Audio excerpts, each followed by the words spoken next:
Oke, Assalamualaikum warahmatullahi wabarakatuh. Selamat sore para pemirsa. Perkenalkan saya Rani Kasmir dari Ma'arif Institute.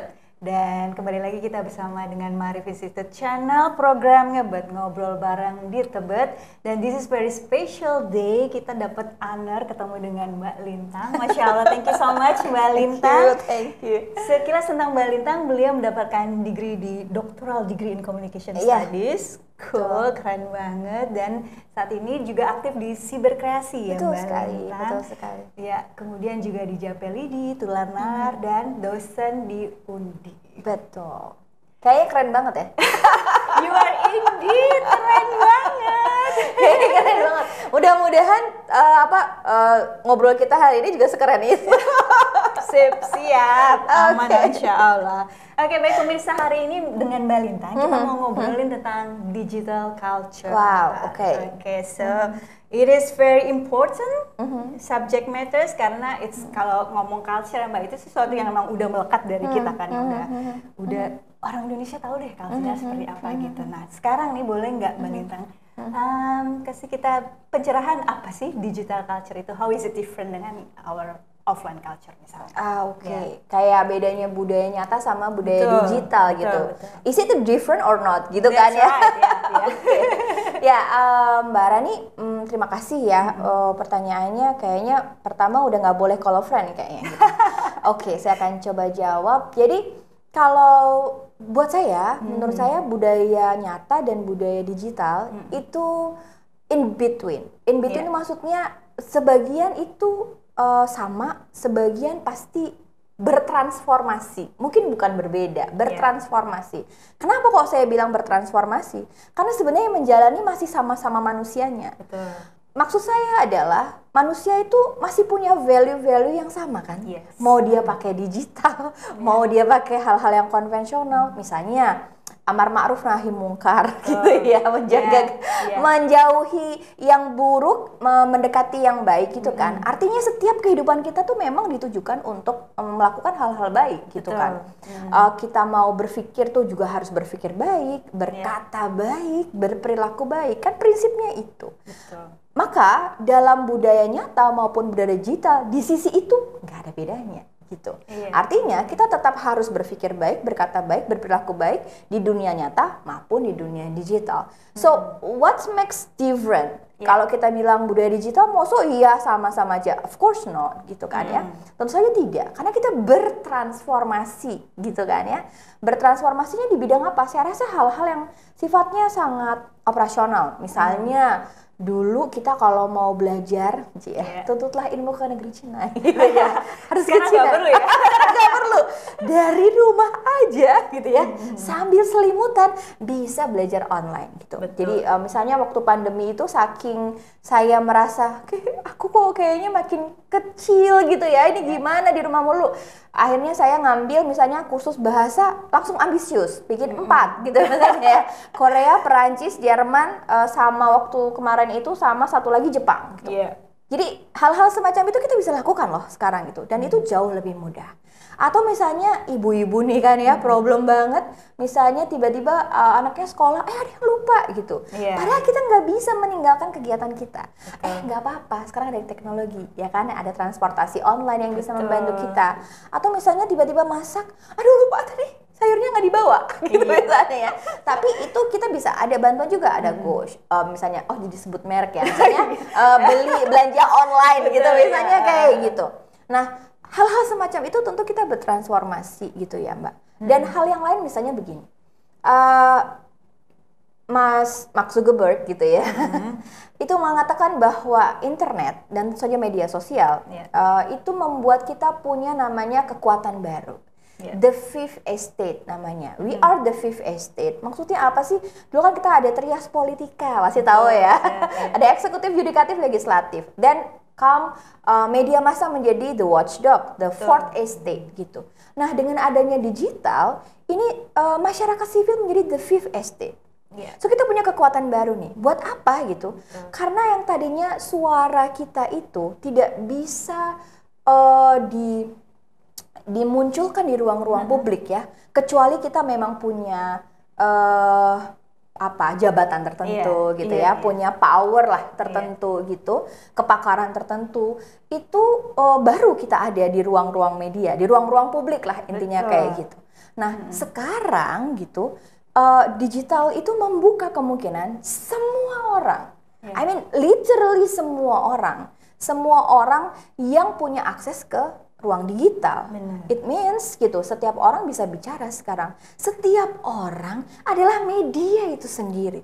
So that's make a different karena gitu ya. Kalau tadinya kan kita mengkonsumsi aja nih informasi gitu kan ya. Kita tidak bertanggung jawab pada apa yang kita produksi. Gitu. Nah sekarang dengan adanya prosumer tadi, kita menjadi produsen sekaligus konsumen dari informasi itu sendiri gitu. Nah persoalannya adalah dengan hadirnya kekuatan baru tadi, kekuatan netizen ya, kekuasaan baru di tangan, udah kayak Thanos, ya kan? Ini kan di tangan-tangan kita ini ada kekuatan gitu, nggak usah pakai cincin ya. Ini kekuatan jari jemari kita udah makin powerful gitu. Nah persoalannya adalah tidak semua orang punya kompetensi, betul, yang sama, punya kematangan ya, kedewasaan nanti beda lagi asosiasinya ya.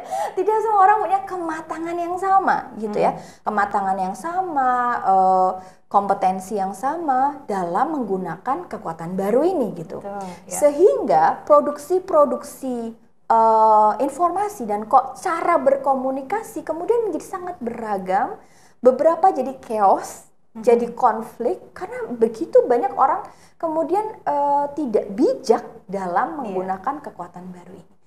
Saya rasa itu yang kemudian berubah ya dalam cara kita berkomunikasi, cara kita berperilaku di dunia digital gitu. Misalnya sekarang kita juga bisa lihat, nambah lagi satu ya, ada namanya AI, oh my god gitu kan ya.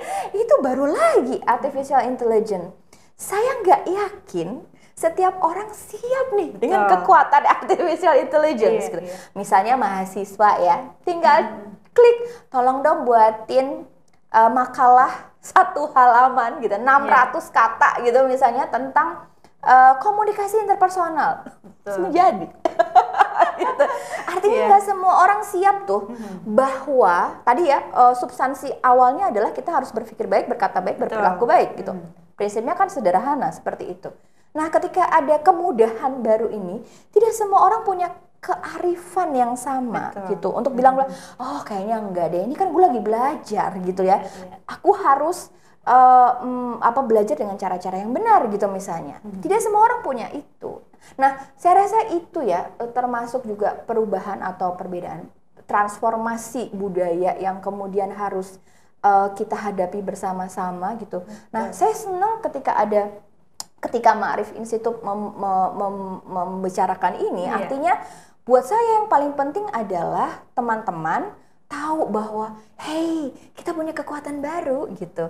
Tapi gitu ya, setiap kekuatan tuh kan katanya gini, semakin kamu punya kuasa, semakin besar tanggung jawab kamu. Buat saya itu yang paling penting disadari gitu.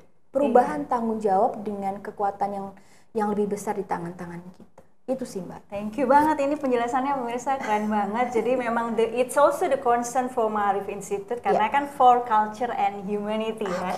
Jadi Ma'arif Institute juga nggak hanya ngomongin tentang kebinekaan, toleransi, tapi we also culture and termasuk digital culture ini. Menarik lagi dengan yang Mbak sampaikan tadi karena kita sudah punya kekuatan baru, and then how to kayak apakah ada guidelines-nya gitu yang jadi setiap orang juga bisa nggak abuse the power. Ya. Tentu saja. Gitu ya. Jadi tadi ya kaitannya dengan bahwa kalau kita punya kekuatan, tapi kita tidak punya kearifan yang cukup, kebijaksanaan yang cukup, kompetensi yang cukup, maka yang terjadi adalah tadi abuse the power, gitu kan ya Mbak ya. Misalnya sekarang anak-anak merasa bahwa semua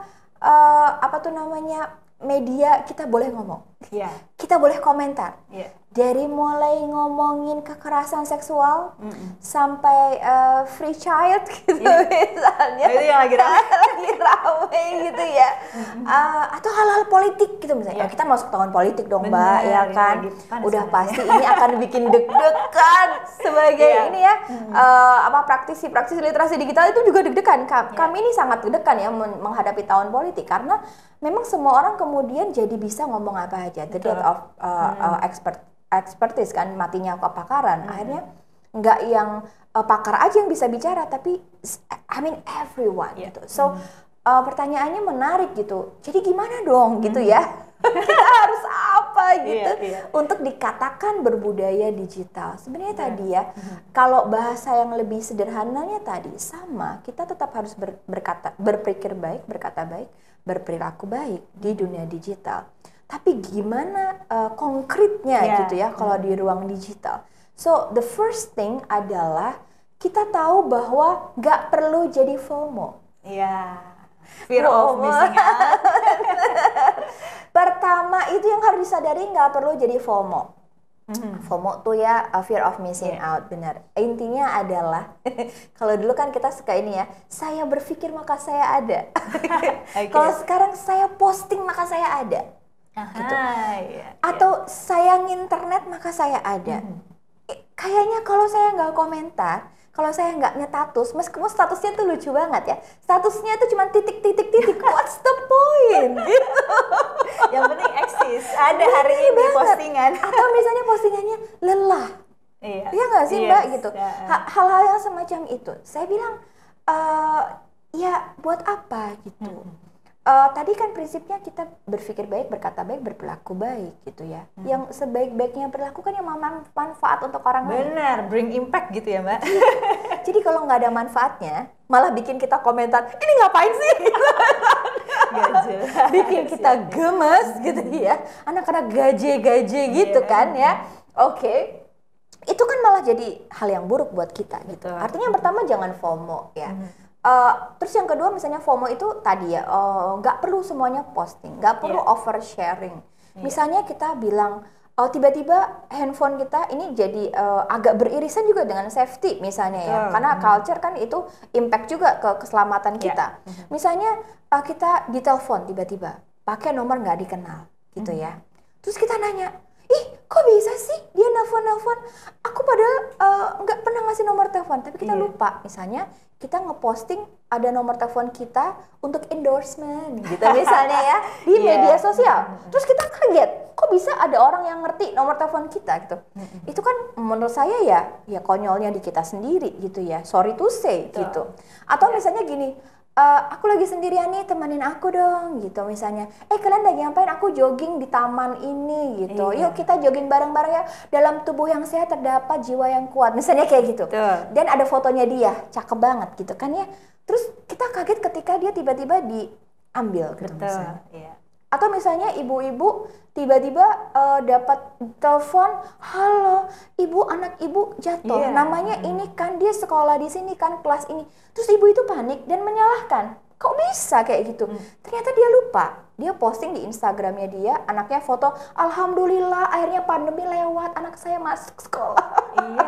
Iya betul. Kan gitu ya, gitu. Artinya maksud saya gini, panduan yang pertama tadi, jangan FOMO lah, nggak harus kayak gitu. Kadang-kadang kita pikir, kita mau posting apa lagi ya? Ini hal yang lain ya. Kita mau posting apa lagi ya gitu. Terus akhirnya kita ngambil dari orang lain. Benar nggak Mbak? Supaya kelihatan keren, ngambil postingan, berlibur dulu, healing gitu. Harus kayak gitu, ngambil konten dari yang lain. Ya nggak sih? Banyak hal tanpa itu, izin. Betul sekali. Banyak hal tanpa kita sadari itu base-nya on FOMO tadi gitu. Nah, FOMO itu kemudian juga misalnya membuat kita jadi berpikir bahwa hidup kita tuh ada di medsos aja gitu. Sehingga apa yang ada di medsos seolah-olah menjadi kebenaran itu sendiri. Loh, ini ada ini ya, misalnya gitu ya. Ini kok begini dan begitu. Masa sih kayak gitu? Jadi kita kayaknya hidup kita tuh diatur sama medsos itu sendiri. Nah, menurut saya yang pertama itu, panduan yang paling sederhana adalah jangan FOMO, Yes. gitu. Please be JOMO, joy of missing out. Jadi kalau misalnya kita pakai ya, memang kita perlu pakai gitu. Atau kita sedang istilahnya sharing, kita lagi ngapain? Kayak misalnya sekarang nih saya harus lapor pada netizen saya. Hai, saya lagi podcast di Maharif Institute, misalnya seperti itu gitu ya. Terus kalian bilang, Maharif Institute punya podcast, nah mungkin itu akan bermanfaat untuk semua orang. Misalnya kayak gitu. Jadi itu guide yang menurut saya bisa dilaksanakan sangat mudah kan untuk tidak FOMO dan menjadi JOMO gitu. Yes. Panduan yang lainnya misalnya untuk menjadi berbudaya digital adalah kita tahu bahwa hari ini kita adalah manusia-manusia prosumer gitu. Artinya di ruang digital itu kita bisa memproduksi sekaligus mengkonsumsi. Sayang banget nggak sih kalau kita hanya mengkonsumsi? Betul. Artinya mindset kita harus dirubah. Bagaimana kita kemudian berkontribusi dalam perputaran konten-konten positif. Yes. Benar nggak, Mbak? Saya tuh khawatir ya, ketika misalnya gini, kok banyak banget sih konten-konten negatif. Hey, jangan lupa, mungkin aja konten-konten negatif itu tampak banyak banget karena kita lupa untuk memproduksi konten-konten yang positif gitu. Artinya, kalau kita menyadari bahwa kita punya kekuatan baru, bahwa kita menjadi produsen tadi, kita jadi ingat untuk ibaratnya kok satu hari satu ayat gitu misalnya ya. Satu hari satu konten. Satu hari satu konten yang menginspirasi. Betul. Gitu loh, maksudnya gitu. Jadi artinya dengan begitu kebayang ya, kita kan ada 191 juta penduduk Indonesia yang pengguna media sosial aktif loh Mbak. Betul. Ada kata aktif di situ gitu. Jadi artinya kita punya potensi loh. Ibaratnya kalau kita mau bikin konten semuanya, kontennya positif semuanya misalnya, bisa jadi itu trending sekali gitu, dan bisa jadi itu menjadi sebuah kebenaran baru. Oh, yang ini tuh trennya seperti ini gitu. Artinya kita bisa kok gitu menjadi kontributor kebaikan di dunia digital itu sendiri gitu. Jadi tadi ya prinsipnya adalah berpikir baik. Ini saya ulang-ulang terus supaya kita punya rasa itu ya, berpikir baik, berkata baik, berperilaku baik. Ketika kita di dunia digital, maka yang pertama jangan FOMO, yang kedua jadilah kontributor konten-konten yang positif gitu. Saya rasa kalau kita concern kedua hal itu aja gitu, itu mengurangi sebagian besar keburukan-keburukan yang ada di internet. Setuju banget. Dan at the end itu juga menjadi kekuatan baru yang bisa menguatkan karakter kebangsaan kita nih ya. Iya, benar banget. Betul. Kalau ngomongin karakter nih. Yes, silakan. Kalau ngomongin karakter namanya bangsa Indonesia. Ini kelihatannya kayak jadul banget ya. Sangat oldies. Mungkin anak-anak aduh apaan sih itu gitu. Saya mau ngomongin soal Pancasila sama Bhinneka Tunggal Ika gitu ya. That's our value. That's our value. Itu dasar sebenarnya, dasar karakter manusia Indonesia. Kalau kita bilang bangsa Indonesia tuh karakternya apa? Ya itu manusia Pancasilais. Dan yang punya value Bhinneka Tunggal Ika gitu. Punya kesadaran Bhinneka Tunggal Ika gitu. Nah, ini tadi terkait sama tadi semua orang boleh ngomong tadi gitu ya. Di sisi lain secara demokrasi mungkin itu baik ya. Akhirnya semua orang punya hak yang sama dalam berbicara gitu. Tapi juga itu menjadi PR bersama gitu. Karena ternyata nggak semua orang punya tadi kearifan dan kebijaksanaan dan kemudian kompetensi, pengetahuan gitu ya, yang sama gitu. Dan beberapa hal ya kita harus mengakui ya, misalnya konten-konten kesehatan, konten-konten agama, konten-konten politik itu kan cenderung kebenaran itu di luar kita. Kan kita bukan pemuka agama misalnya, atau kita bukan dokter, bukan tenaga kesehatan, bukan juga politisi gitu. Dan kita diajari dari kecil misalnya, udahlah gak usah mikirin negara gitu. Negara udah ada yang mikir gitu. Padahal negara itu ya kita yang harusnya mikir gitu ya, warga negara yang mikir. Atau misalnya udahlah kamu tuh tahu apa? Kita kan masyarakat awam gitu. Kamu nggak boleh dong mencerca agamamu sendiri dan lain sebagainya.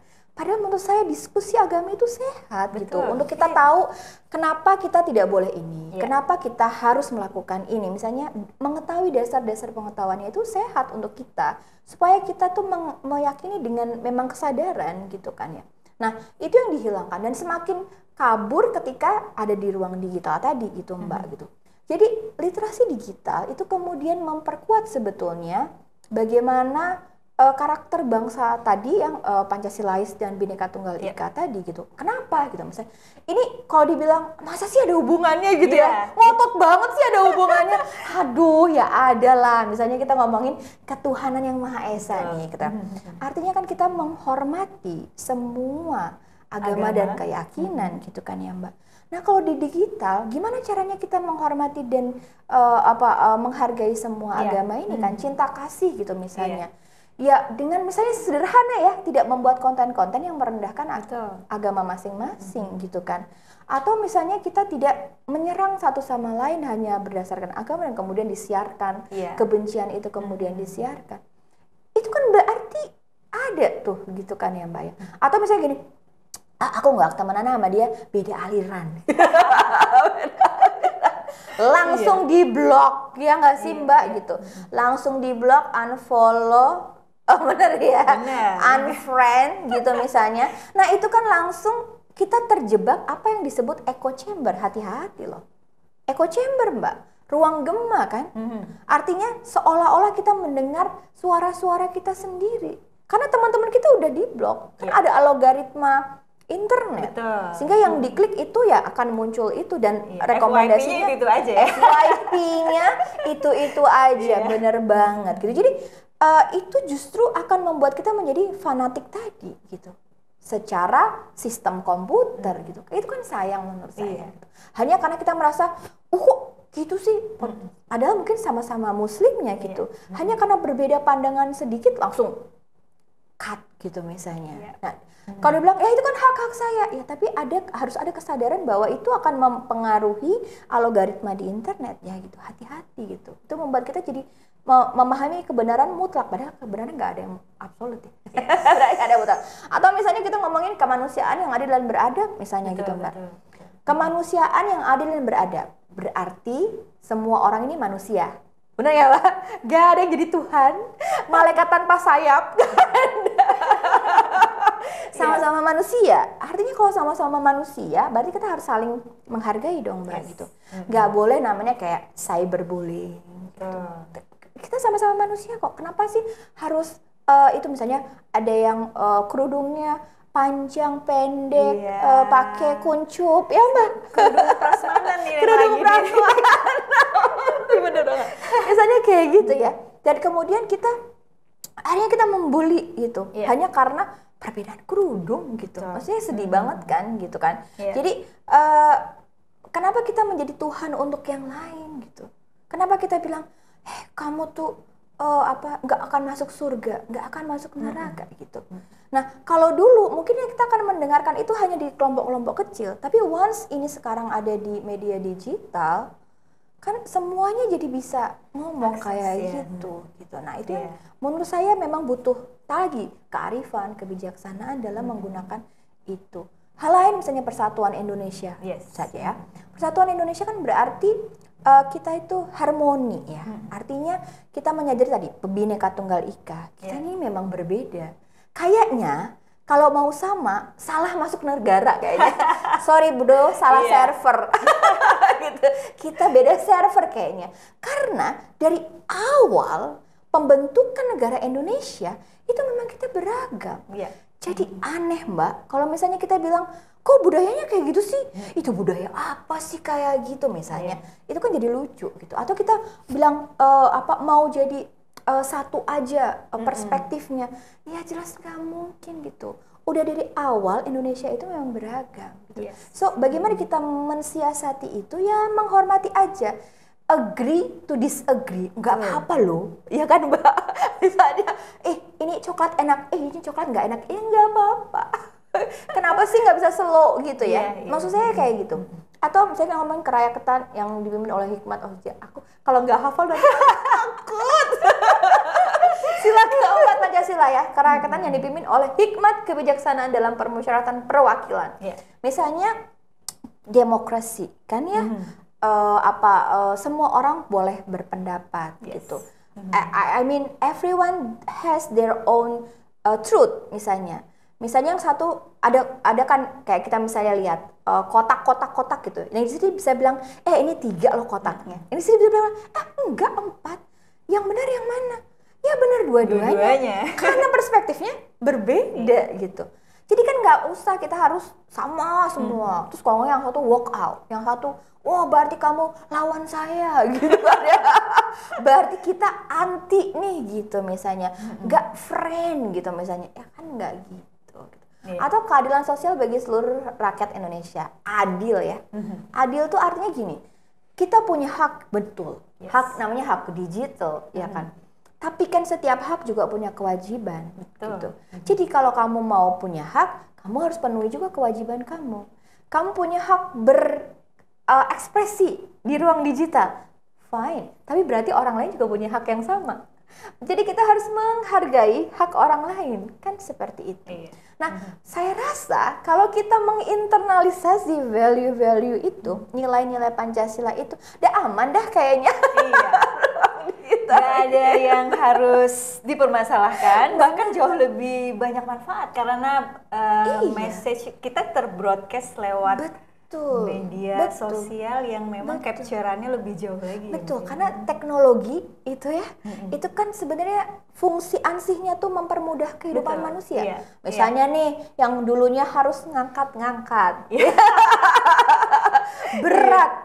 Sekarang ada troli gitu misalnya. Atau misalnya kita punya restoran. Wah, harus banyak yang bantuin gitu ya, menyajikan Mbak ini. Sekarang ada robot yang udah bisa nyajiin makanannya ya. Ada bisa masak juga Mbak. Sama kalau kita mau bayar-bayar ya. Benar, bayar-bayar juga ada. Betul, sekarang ada dompet digital. Benar, seru banget gitu. Iya, setuju banget.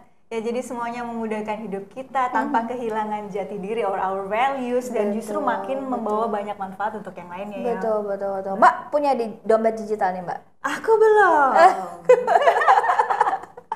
After this. After this. Ini kayaknya ada nih Postpay nih. Nih Postpay ini salah satu dompet digital juga nih Mbak gitu. Jadi kita bisa pakai juga untuk kemudahan kita. Bakal bantu banget ya Mbak ya. Jadi kita nggak perlu ke loket lagi untuk bayar apapun. Aman juga. Makanya itu tadi menurut saya it's about our perspective gitu. Bagaimana cara kita teknologi? Maka aku bilang bahwa teknologi is only a tools gitu. Kita manusia nih yang menjadikannya positif or negatif. Kalau mau jadi positif akan jadi positif ya, mau jadi negatif akan jadi negatif, kan kayak gitu. Jadi menurut kita janganlah kita menyalah-nyalahkan, oh ini gara-gara internet. No, kita emang akhirnya jadi mau nggak mau harus adjusting transform tadi ya Mbak, karena kalau nggak ya benar sekali benar. Dunia bergerak terus. Siap. Oke Mbak, any last sentence that you wanna share to pemirsa kita di Ma'arif Channel, silahkan ya Mbak. Tentang digital culture ini terutama. Jadi menurut saya being digital itu bisa menjadi sangat positif, tapi juga bisa jadi sangat negatif. Itu tergantung dari kita sendiri. Gitu. Jadi prinsipnya berpikir baik, berkata baik, berperilaku baik. Di dunia manapun, di dunia nyata maupun di dunia maya, gitu ya. Insya Allah gitu. Kalau kita mendasari untuk kepentingan yang baik, apapun yang kita lakukan itu akan berdampak baik. Sayang banget kalau ruang digital yang demikian kaya akses gitu ya, kita bisa mengakses lebih banyak lagi gitu kan. Misalnya kita kan sekarang bisa terkoneksi dengan seluruh pengguna gitu kan ya. Sayang banget kalau kita cuma pakai buat hal-hal yang sederhana yang bahkan mungkin malah menjadi hal-hal yang negatif gitu. Kita harus rubah nih mindsetnya menjadi kontributor konten-konten yang positif dan menginspiratif gitu. Keren banget, thank you so much Mbak Lintang buat very good message to all of us. Okay. Stay positif teman-teman, one day one content. One day one positive content. One day one positive content. Terima kasih sekali lagi, it's very honored to meet you. Thank you. And then hope to see you again soon insya Allah. Terima kasih, Assalamualaikum warahmatullahi wabarakatuh. Selamat sore dari Ma'arif Institute Channel.